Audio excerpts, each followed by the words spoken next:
parents become old, and impermanence dictates that there is not a permanently abiding self. Our babyhood is impermanent, our adulthood is impermanent, old age is impermanent, all tangible objects are impermanent. So, fortunately, for us, suffering is impermanent. Not going to suffer forever. Suffering has no permanently abiding self. We have pauses in our suffering called happiness, sukha, as opposed to dukkha in the Buddhist tradition. And if we had suffering permanently, we'd be in big trouble. It would be a hell on earth. But the Buddha assures us that there's an end to suffering and that we ourselves are the ones that have the key to that end. We just have to manifest it. And that's the thing that always appeals to me with Buddhism, is you always get another chance. You always get a do-over. So this is also the concept of not self has within it the other two dharma seals of impermanence and suffering. Our phenomenal self suffers, but that suffering is impermanent because our self, as we call it, is impermanent. So all we have to do is acknowledge it. It's kind of a freeing thought. But anyway, in relation to the continuum, which is the title of this lecture, and continuum is an English translation of the word bhavanga. Bhavanga means continuum, but it also means to flow like a river. Life continuum.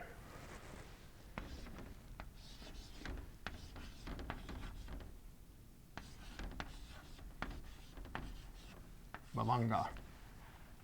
Let's call it life continuum.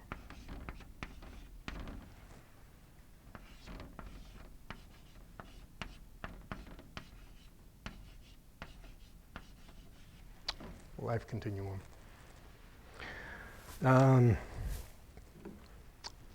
Now this is the Pali word, what the heck here. I'll write down the Sanskrit word just for fun. It's called aleya.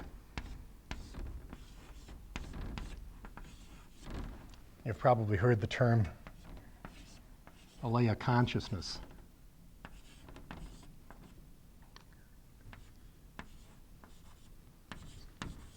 Yes. Aleya consciousness was kind of a term you would hear in the 60s. Getting kind of new agey. But bhavanga also means to flow like a river. And some of our Buddhist teachers kind of equate this term bhavanga with the subconscious mind. However, it's a little bit more deep and expansive than that. Sometimes people refer to it as a karmic mind. It encompasses experiences and memories from the infinite past. There's a term bhavanga sita, which roughly means life continuum consciousness or life continuum mind. This word sita is kind of interesting because it means mind or brain. And actually it's pronounced with a ch sound. It's written sita, chitta. And chitta means both heart and mind, or heart and brain. Back in ancient times, people believed that all of your thoughts and stuff came out of your heart, because of course your heart was this thing that would, if something went on in your mind, would go kapum or kapum, kapum, kapum. And so they thought all of the thoughts and everything was taking place down here. Nobody really knew what was going on up here, but they thought there was just stuffing to keep your head from caving in. So everybody thought that all of our thoughts and impulses, mental impulses, were coming out of the heart. So as time went on and people found out otherwise, this term chitta came to mean both heart and mind. It's kind of interesting. It's almost like mind and body in a way. But anyway, as far as subconscious mind for Bhavanga, I have a problem with that because Bhavanga is a continuation of flow. That's why we call it life continuum or continuum. It keeps moving on. And if you wanted to use any kind of a term, it would probably be karmic mind, because it's the accumulation of all of our experiences and impulses and thoughts from infinite beginning. I just thought of something. We were talking a little bit about Chogyam Trungpa, who started the Shambhala centers, also known as the Trungpa Lama.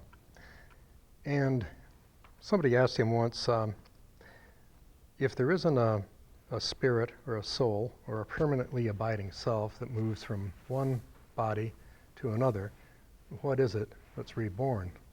And Trungpa Lama said, your neuroses. So that's a pleasant thought, isn't it? All of the junk that we've got, we're going to take it with us into our next existence. But it's what are neuroses? They're just kind of impulses inside of us. So that does kind of make sense. There's some other terms. Sota, Bhavanga Sota, it kind of describes the underlying tendencies of a mind in existence, and I don't want to overload you with all of these Pali terms, because this Bhavanga, even though it's interesting, get real confusing pretty quick. So let's talk about this Bhavanga concept and how it functions in relation to a birth and a death. In the Theravada Buddhist tradition, rebirth is immediate. There isn't an interim period like Bardo between one life and another. It's as soon as the flow ends, it comes back up again. And there's 3 terms, and let's go English with this. This is starting to get, instead of Bhavanga, we'll say continuum.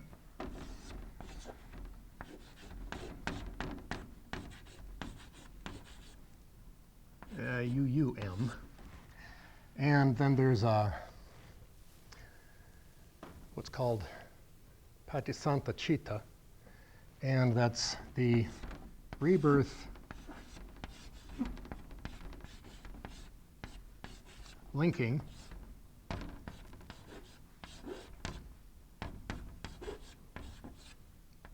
consciousness.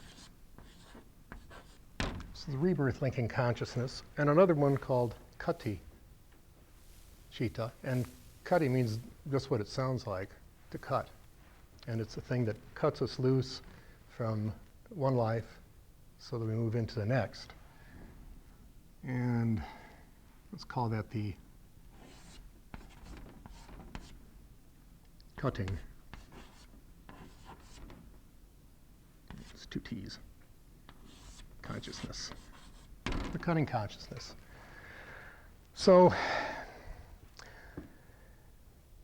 as a person comes up to the point of death, this Bhavanga is flowing, as it always does, as long as we're alive. And out of it suddenly comes this rebirth linking consciousness that pops up. And it's the one that connects us with the next life. And it comes up for some short thought moments called javanas. We won't write that down. Just thought moments. And these thought moments, there's like 5 of them that bang, bang, bang, bang, bang. They happen. Some scholars say there's 7. And it's the realization this is coming to an end, or this is stopping. It's kind of a wake-up call, I guess you'd say. And then it sinks back down into this continuum. It sinks down into the Bhavanga. And as soon as that happens, this Kati Chitta rises up and it cuts loose the Bhavanga of the person, individual, from this particular existence. Now the interesting thing is, so everything sinks back down into this bhavanga again. And this bhavanga just continues on. And instantaneously, as soon as it sinks, this happens again. This rebirth linking consciousness pops back up again. And the person is in the process of developing as a fetus. Now, this is where the term, we spoke a little bit about it before, santati comes in. The santati has to be present for a person or anything to be born. You also need the parent's sperm and egg or ovum. 3 things have to be there.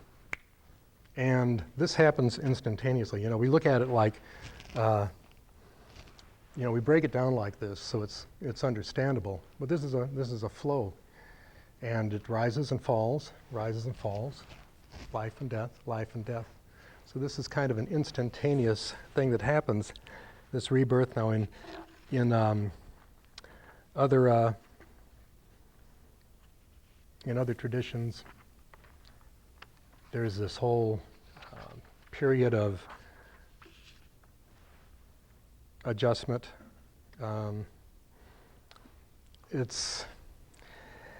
We talk about Bardo, and I don't want to get into this too much, but there is a period of groups of 7. There's the first 7 days that a person is dead, and this entity or santati is adjusting to it. And after 49 days, this person is merging back with the universe. And that's a Mahayana concept. You don't find it in the original Buddhist texts. And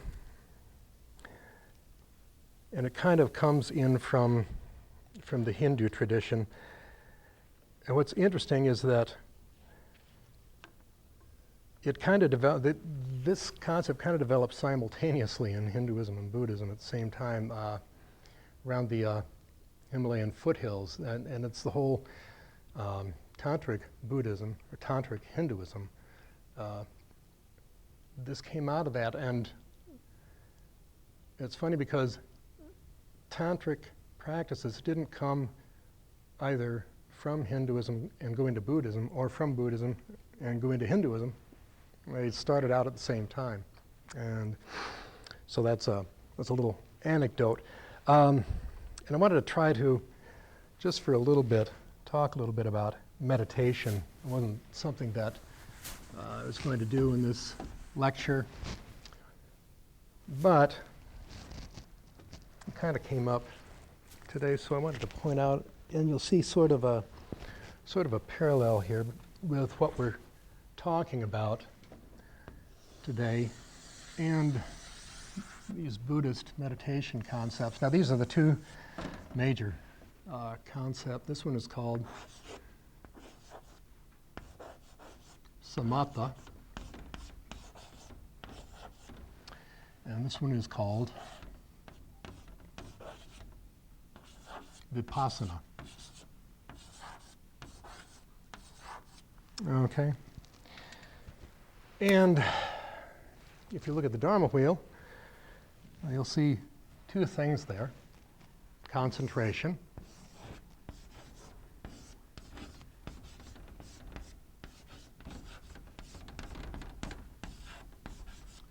and mindfulness.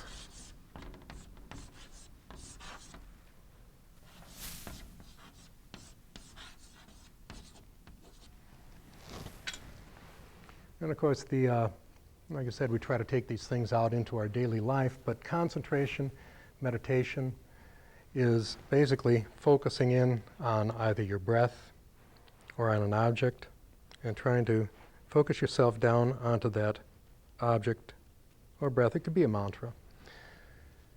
Mindfulness is a little bit different, mindfulness meditation, vipassana, in that we're trying to let those things that are outside in. And in general, a lot of meditation teachers say that you have to learn samatha first to get the mind orderly before you can really do vipassana, and that's true only to a certain extent. In my opinion, the two of them are two sides of the same coin. And in the Tibetan tradition, they really don't adhere to one side or the other. If you're having a problem concentrating, well, go ahead and try mindfulness meditation. If you're getting kind of haywire, you can always go back to concentration meditation. But we're trying to get to this point of an unconditioned reality.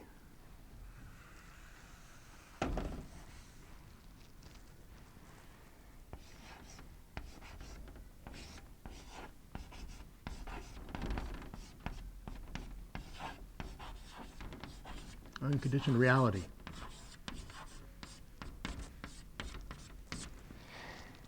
And in a way, you can kind of see a tie between bhavanga, consciousness, and the unconditioned reality. Now, I should point out that during our daily life, this bhavanga is still moving. And it'll move until all of a sudden something comes into the sense doors. And let's say you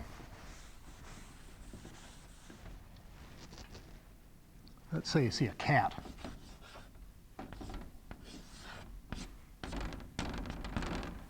All of a sudden you see a cat. Does it look like a cat? Somewhat. And this bhavanga is, yeah, a cat with a birthday hat on, I guess. Your bhavanga is moving. All of a sudden you see this object, you see this cat. And all of a sudden there's a disturbance in the bhavanga. It pauses. And after it pauses, and this comes in, the bhavanga starts to vibrate. It's kind of Buddhist theory. And as it vibrates, it starts to observe. And then as it observes, all of these things that we talked about before, jhanas start to happen. Like 7 of them start to snap real quick. And the mind runs around through these things, because remember, the mind processes. The mind is the main sense organ, and all the other sense organs process through it. And so then an investigation takes place, is the next thing that happens after this, what's referred to as the vibrating vibhanga. And eventually it registers cat. And now this isn't, it isn't a real slow process. It's another one of those things that moves at the speed of light. And as soon as that happens and it registers and we do our naming and we relate it with passive vibhanga, oh yeah, I know what a cat is. And so then the vibhanga starts to flow again. So it never completely stops. If it completely stopped, you'd die. So the vibhanga is always flowing forward. And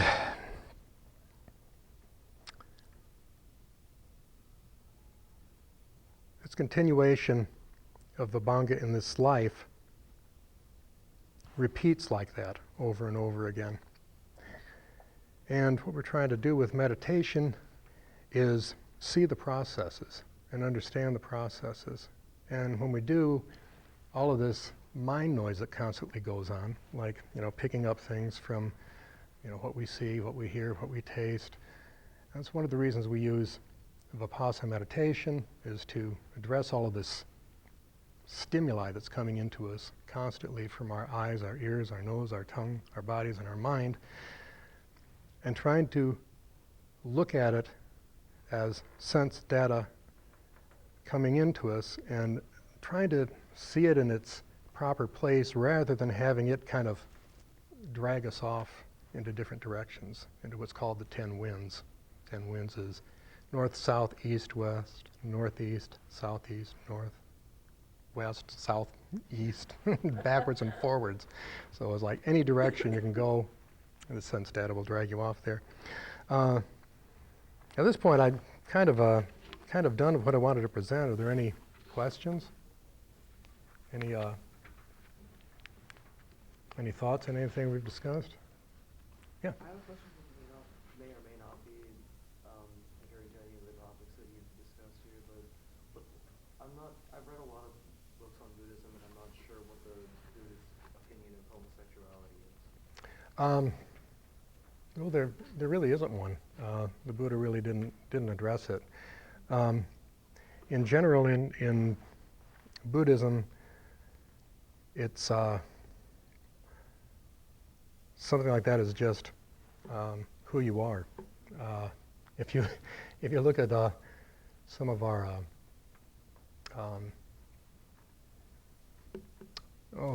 Buddhist leaders in the United States, well, Allen Ginsberg was one. Isan Dorji, who was the head of the San Francisco Zen Center for years, he was the Roshi there. He was gay. So it's I guess in Buddhism it's just not an issue. So it's accepted. It's accepted, yeah. And of course, with the monks and nuns, they're all celibate, so it doesn't matter anyway. So, oh, go ahead. I was wondering if I could maybe answer you. Oh, free Tibet, sure can. Because I'm not sure if everybody knows about the situation at the time. And of course, I'm going to go downtown and post a book for the city about telephone poles. Yeah, I've got a free Tibet bumper sticker like that on the back of my van. So.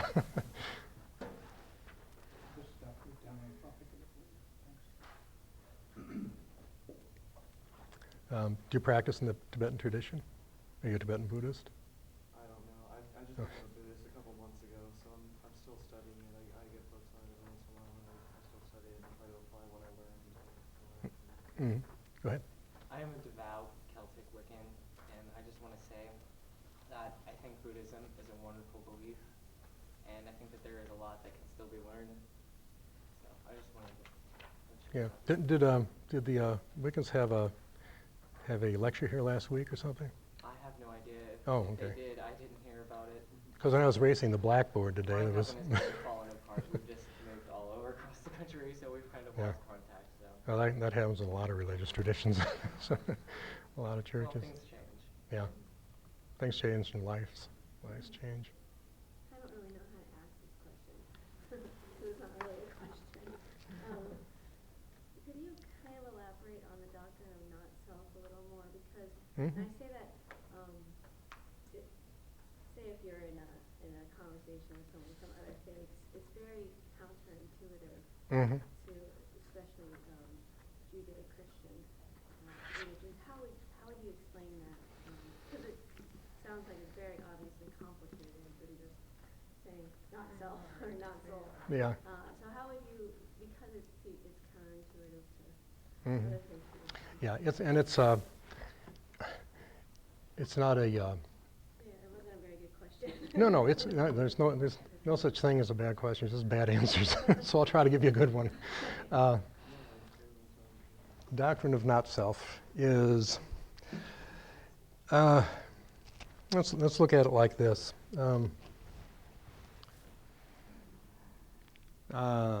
Here's a male, and he dies, and he's gone. All of a sudden, he's reborn. His name is Mike. Let's call him Mike. And all of a sudden, he's reborn again. Now he's Molly. So Molly and Mike aren't the same person, but they are the same person. And that's kind of one of the ways you can explain it. And you could also say, okay, well, we think of things in terms of permanence, even though we know that everything's impermanent. There's just that. It's not an east-west thing either. It's just a human thing. We think of everything as being permanent, and it isn't. I'm not the same person now that I was 40 years ago, and I'm not going to be the same person now that I will be 20 years from now, if I'm still around by that time. And So the concept of self in the Buddhist tradition is a concept that would be, is a permanent concept. So by saying not self, it's affirming the impermanence. affirming the impermanence of, yeah. Not necessarily a lack of individuality or. Well, yeah, you know, these people could be completely different. I mean, Mike could be a drunk, you know, and Molly could be a doctor. You know, it could be radically different. Yeah. And you know, so we tend to think in Western religious traditions that you know, here I am, I'm alive, but then I'm going to die, and when I die, this little mini-me is going to jump out, and he's going to have the same kind of clothes on, and he's going to go somewhere. That's the kind of the concept of a permanently abiding self, that I'm always going to be me with all of my junk that I haul around. And that's not a very pleasant thought, really. So it'd be nice to change. And go ahead. Does that relate, like in, I guess, psychological terms, the persona, maybe? Yeah. We're thinking of that, does it carry on to another life or something? Mm-hmm. I can almost think of it like an actor in a play or a movie. You know, we've got a friend that did a Evening with Mark Twain, that play where he was Mark Twain. Now he's not Mark Twain, but he was in that role, you know. So, and those are obviously our friend and Mark Twain are two different people. So, and you could look at it like that. You could explain it to him that way, and you could, you know, or just explain to him, you know, if somebody dies and they come back as somebody else, they're not going to be the same person. They're going to be someone else, you know. Sounds complicated. Yeah. That can even happen without someone dying. Mm-hmm. You know, through a life-changing experience, education, you know. It This doesn't is. have to be a death to totally change what you are. Mm-hmm. Well, there was even a story about this guy years back that was, I guess he was working in a sawmill or something, and he was really nice guy. He didn't drink. He went to church every Sunday and did volunteer work and all these things. And one day the spike went through his neck and through the top of his head, and he survived, but he turned into somebody completely different. He was a drunk and It's what? Peniel Peniel? was his name, was. Oh, his name was Peniel? Yeah. My memory's giving me that. Yeah. So he underwent a radical change and became another person, even when he's in the same body. So. Yeah. This Go is ahead. probably, Hindu is crematory after death. Muslim is burial. Mm-hmm. And Buddhist is, Well, the Buddha was cremated. It's kind of open to whatever the person wanted. It's kind of traditional in Buddhism for cremation, but in Chinese Buddhism, everybody is, you know, put in a coffin and buried in the ground. So, cultural. yeah, it is kind of a cultural thing. So that's why it's not been one that you just automatically gave an answer to then. Yeah, and you know, I think it would favor cremation. It seems like it's quicker. Is there any other? I just had a question. It might be interesting to tell us a little bit about how Buddhism adapted to different cultures throughout the ages, Mhm. and how, like, American Buddhism may be different than Tibetan Buddhism, not so much because of the basic concepts, but because of the culture that it adjusted to. Yeah, that's kind of interesting. If you look in everywhere, Buddhism is a real flexible religion. It's not stiff, and it doesn't come in with a hammer and says, everybody do this. It comes in and goes, you know, let's do what everybody else is doing. You know, so there's if you go to Nepal, you'll see Buddhist temples that look like Hindu temples. When you go to China, you'll see Buddhist temples that look like Taoist temples. If you go to Japan, you'll see Buddhist temples that look like Shinto temples. Their altars even look the same. You know, they have a little piece of paper coming off of the off of the thing that they set their water on. Same thing in Tibet. Now, if you go to Tibet, their temples are patterned after the Bon religion. Here, you know, if you ever go to one of the Jodo Shinshu churches in the United States,